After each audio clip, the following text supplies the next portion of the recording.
US 1 Radio News Time is coming up on 8:12. Morning Magazine with Bill Becker continues. And joining us right now, County Commissioner Heather Carruthers. Good morning, Commissioner. Good morning, Bill. Good morning, Chuck. Hey, Commissioner. Welcome back to the Morning Magazine. Always a pleasure to talk to you.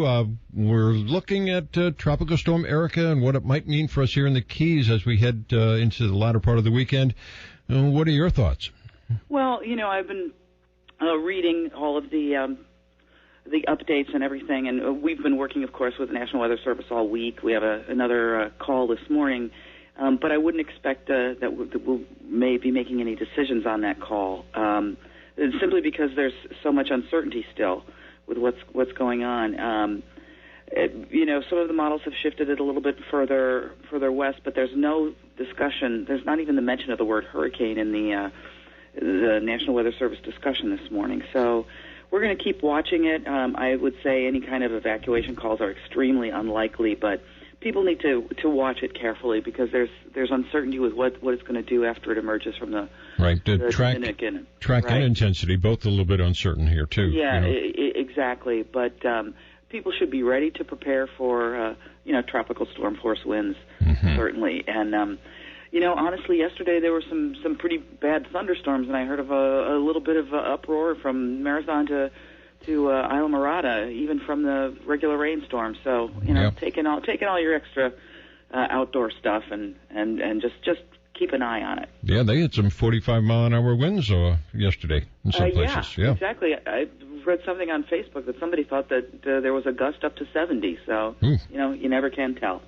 Meanwhile, you are back from the Florida Association of Counties Policy Conference, where you chair their legislative committee, and you're taking a look at the National Flood Insurance Program, not only an issue for us here in the Keys, an issue around the state, isn't it?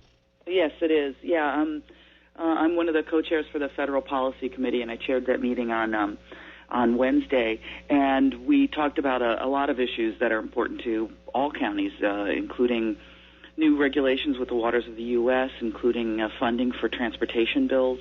But we also talked a lot about the National Flood Insurance. And, Florida, as the biggest participant in that program and the greatest donor state, we have a tremendous amount to lose if we're faced with another Biggert Waters debacle.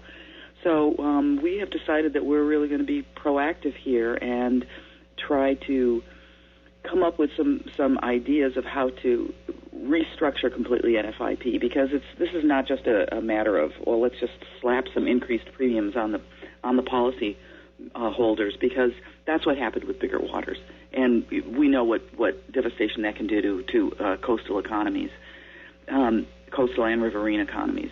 We need to really take a look at overhauling this from the ground up. We're probably in November going to be putting together a workshop and bringing some experts, and Florida wants to drive the bus on this issue.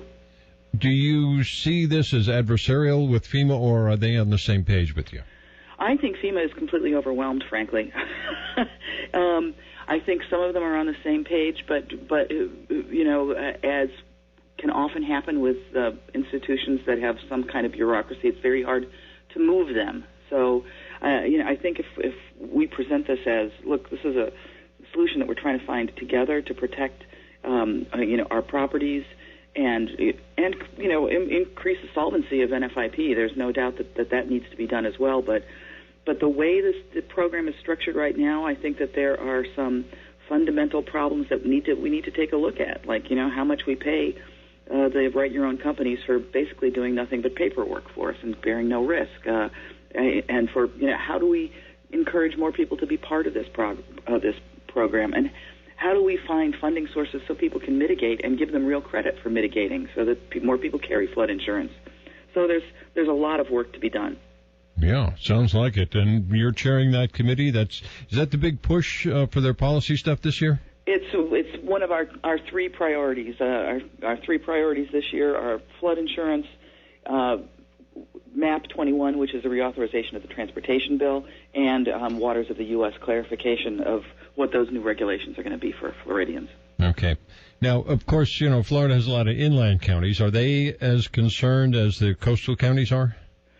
Well, it floods in any place you're on a river as well. So they may not seem to be as concerned right now, but you know what happens the first time somebody gets a bill they can't afford, suddenly it's their immediate priority. So they need to be concerned not only in terms of what their personal property is, but also just given the value that the coasts provide to the state of Florida.